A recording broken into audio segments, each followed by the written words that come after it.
Et pour cette exploration spatiale, nous avons convié un guide de choc, l'ancien spationaute français Philippe Perrin. Bonsoir Philippe Perrin. Bonsoir. Vous venez de sortir ce livre, En apesanteur, aux éditions Michel Lafon.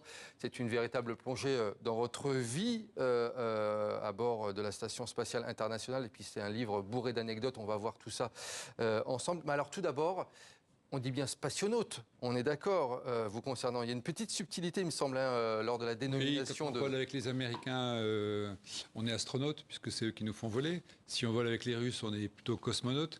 Et spationaute, ce serait si on avait un véhicule européen, ce qu'on n'a pas encore. Donc on dira astronaute. Voilà, les petites subtilités de langage, effectivement, du monde de l'espace. Alors je pense que c'était un rêve d'enfant pour vous de devenir spationaute. Les enfants qui doivent d'ailleurs souvent vous demander comment est-ce qu'on fait pour devenir spationaute. En quelques mots, quel est votre parcours? Vous ne croyez pas si bien dire. En fait, j'ai rêvé d'être astronaute et quelque part, je l'ai fait. Donc pour moi, c'est très étrange. Et souvent, je dis, il ne faut pas imiter le rêve des enfants parce que je ne dis pas que tout le monde pourra devenir astronaute, mais ce que j'ai fait, j'ai lu des bouquins, notamment un bouquin de Patrick Baudry à l'époque qui dit pour être astronaute, il faut être ingénieur et pilote. Donc j'ai fait ingénieur et puis je suis rentré dans l'armée de l'air comme pilote de chasse, pilote d'essai. C'est souvent un peu le passage obligé de ce qu'on entend. Alors c'était le passage obligé de l'époque, on va dire des pionniers. C'est l'époque où il fallait construire une station spatiale. Donc il fallait des astronautes d'essai, comme on a des pilotes d'essai, avant de passer à une nouvelle génération qui est plus pilote de ligne, astronaute de ligne, on va dire. Et toute ma valeur ajoutée, ça a été cette expérience d'essai. Là, on me voit sur un MiG-29 polonais. J'ai fait les premiers échanges au moment où la Pologne a été libérée après le joug soviétique. J'ai fait les premiers échanges avec l'armée de l'air polonaise et les premiers combats d'entraînement Mirage 2000, MiG-29. Ça permet aussi de tester ses capacités physiques. C'est ça également l'important de ce passage-là. Alors, il y a du physique dans ces métiers et il y a beaucoup de mental. Et en fait, c'est peut-être plus important le mental qu'on peut acquérir en tant que pilote, c'est-à-dire la capacité de gérer le risque, la capacité de travailler en équipage. Ça, c'est tout ce que j'ai appris en fait dans l'armée de l'air. Combien de temps entre ce passage dans l'armée de l'air et la première fois dans l'espace? Combien d'années? Beaucoup d'années, parce que là, on me voit, je suis tout jeune, j'ai 29 ans et je vais voler 10 ans plus tard. Et la carrière à peu près d'un astronaute, c'est combien d'années? Alors, dans mon cas, ça a été très rapide, puisque j'ai fait un très beau vol, peut-être c'est ce que je raconte dans le livre, peut-être le plus beau vol qu'on ait jamais pu faire. 3 sorties extravéhiculaires, un vol de 14 jours, on assemble la station, je pilote le bras. Et j'ai décidé ensuite de quitter et de rejoindre le rang de l'industrie et la grande maison Airbus. On va revenir dans un instant effectivement sur ces sorties dans l'espace avec ce jour, je pense, qui est marqué d'une croix rouge sur le calendrier de votre vie, le 5 juin 2002, à Cap Kennedy, aux États-Unis. C'est le jour J pour le décollage. Comment on est, dans quel état d'esprit on est à quelques minutes de cet incroyable moment attendu, je pense, depuis des années? C'est très étrange parce qu'en fait, on ne sait pas où on va. On s'est entraîné des années, mais rien ne prépare un homme à quitter la Terre.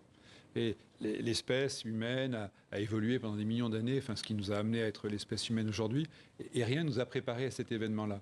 Donc on sait, on a lu, on s'est entraîné, en fait on ne sait pas.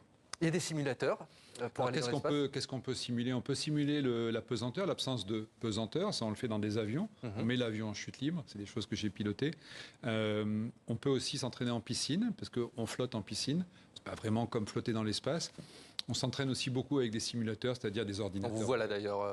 Voilà, là c'est dans le scaphandre. Alors ce que j'ai, c'est pas un pistolet, c'est une visseuse dévisseuse, puisque on n'a pas de force physique dans le scaphandre, ou très peu, donc on est aidé de cet outil-là. Ça pèse combien? Est-ce que vous avez sur le dos 200 kilos, c'est ça? Oui, un peu moins, 150. Donc, en fait, dans l'espace, rien ne pèse, mais par contre, ça a d'inertie. Donc, ce qui est très rigolo, c'est que si vous prenez de la vitesse, par exemple, vous prenez 250 kilos avec votre poids d'inertie, et quand vous voulez l'arrêter, en fait, ça ne s'arrête pas. Vous expliquez que lors d'un entraînement, vous ne sentiez plus l'un de vos doigts, et c'était une sensation physique. Oui. Alors, le scaphandre, ce n'est pas une seconde peau, hein, c'est vraiment une armure, et comme c'est une armure métallique, elle vous rentre dans les chairs. Moi, elle avait abîmé un des nerfs qui irrigue le pouce, et je ne sentais plus mon pouce. Je pouvais le bouger, mais c'était un morceau de bois. Un morceau de bois. Un morceau de bois. Je voudrais qu'on commente ensemble des images qui nous sont parvenues aujourd'hui, Philippe Perrin. Vous avez été à bord de l'ISS, et justement, on va regarder des images de la capsule russe Soyouz qui vient de ramener ce samedi 3 astronautes de l'ISS sur Terre. On voit ce parachute. Je vous ai sur le plateau, donc on va les commenter ensemble, ces images. Ce parachute, il correspond à quoi exactement? Là, vous avez une technique très particulière qui est l'atterrissage donc, sur la terre ferme.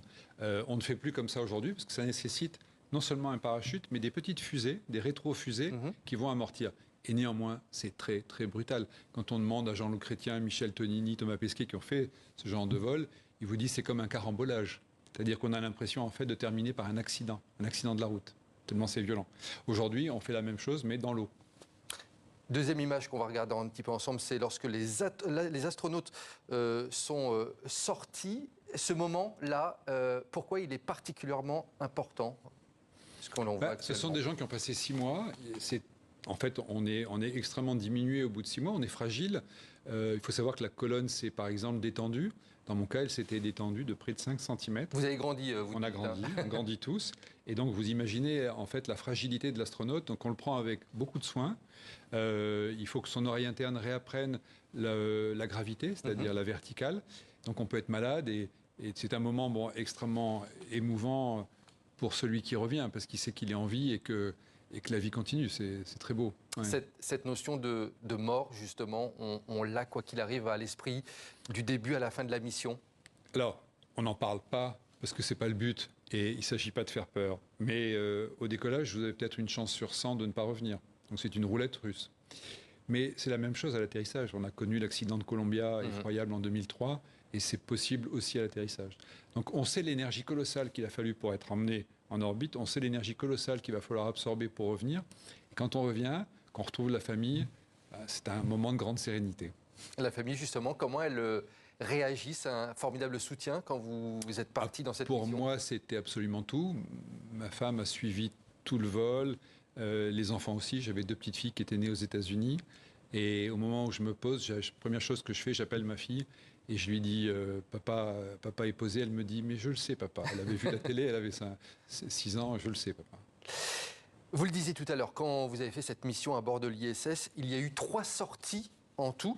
Mais qu'on comprenne vraiment, quelles étaient vos missions? C'est de réparer des choses dans l'espace, c'est d'observer? Non, ce que j'ai voulu raconter, c'est encore une fois, c'est l'époque des pionniers. C'est un livre que j'ai pas pu écrire, parce qu'ensuite, j'ai fait une carrière longue de pilote d'essai, mais j'ai voulu rendre hommage à l'époque où il a fallu construire la station et comment on construit une station spatiale. On avait ce qu'on appelait le mur des sorties extravéhiculaires. On n'avait pas assez de bras pour la construire et j'ai été en fait un maçon de l'espace, si vous voulez. Un maçon de l'espace. À 3 reprises. Un maçon de l'espace, mais aussi un observateur de notre Terre. Vous dites souvent que ce qui vous a surpris, c'est le bleu de la Terre, mais vous avez voulu également documenter les effets du réchauffement climatique et de la pollution humaine. On voit cela vraiment depuis l'espace?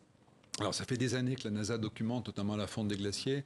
Là, on voit la mer d'Aral, qui est une catastrophe écologique majeure que j'ai documentée dans le vol. Ce qu'on voit à l'œil nu, par exemple, ce sont les poussières industrielles. Si vous prenez le bassin industriel italien, vous voyez qu'il est brouillé par les poussières. Mais c'est surtout en Inde et en Chine. J'ai vu les poussières quitter la Chine, être emmenées par les vents dominants jusque sur la frontière ouest des États-Unis.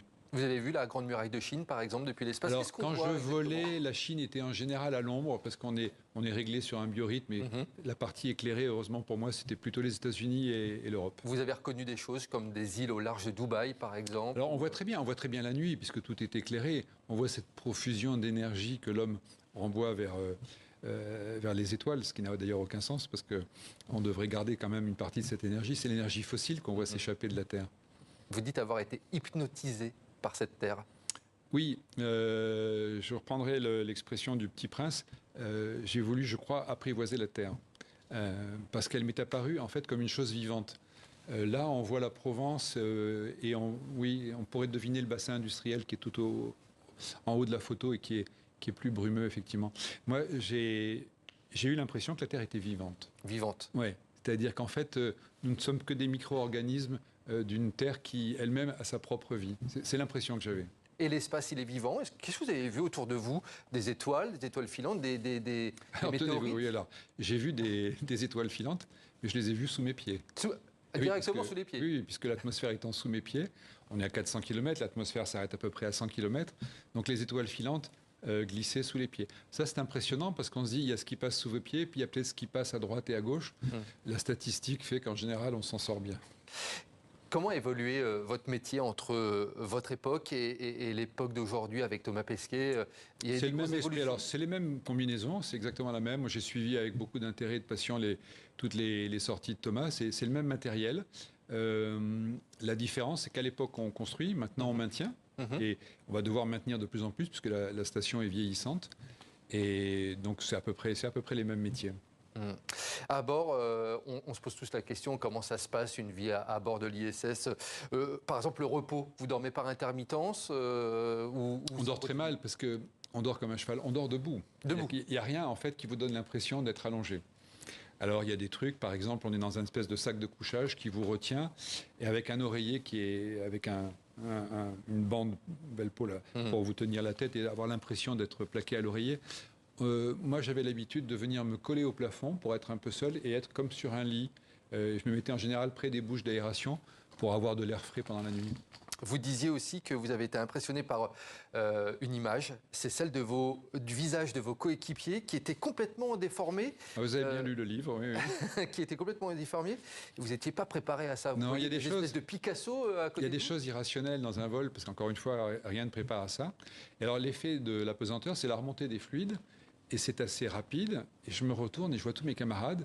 Ils ont une tête difforme avec des pommettes très saillantes, des yeux bridés, etc. Et j'ai dit, mais c'est pas possible, ils sont possédés. Alors je vais me regarder moi-même et j'ai à peu près le même visage. Alors ça se résorbe avec le temps puisqu'on finit par éliminer les fluides. En fait, et on retrouve donc un équilibre du visage, mais on a quand même toujours une petite surpression crânienne. Les repas, ils sont bons à bord ou c'est pas? Alors les repas, ça dépend. Ce qui était côté américain, c'était lyophilisé, réhydraté avec les piles à combustible. Ça avait un petit goût. Côté russe, c'était des boîtes de conserve qu'on chauffait. Les Russes ont une grande expérience du vol longue durée, donc ils savent comment faire plaisir à leurs astronautes. Et pour l'anecdote, comme le capitaine Haddock, on avait un peu d'alcool médicinal, on va dire. Et il y a des grands chefs aujourd'hui qui préparent les. C'est vrai, j'ai pas eu la chance d'en faire voler, mais ça fait partie. Comme toujours, les moments heureux sont les moments du repas. C'est aussi le moment de la musique. Par exemple, un astronaute qui veut se faire plaisir, en fait, il va mettre son Walkman.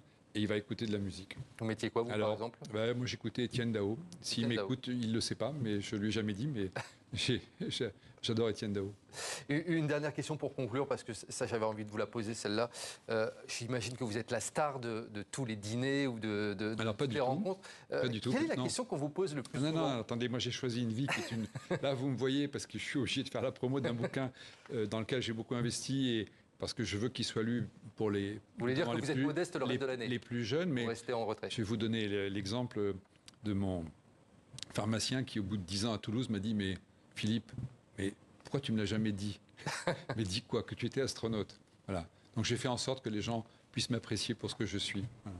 Et on vous apprécie d'autant plus une fois qu'on a lu ce livre En apesanteur aux éditions Michel Lafon, bourré d'anecdotes, et on est vraiment à vos côtés lorsqu'on l'a parcouru. Donc merci beaucoup Philippe Perrin. Un mot pour conclure? Non, mais pour dire que c'est construit comme un roman. J'ai voulu qu'il soit vivant et facile à lire.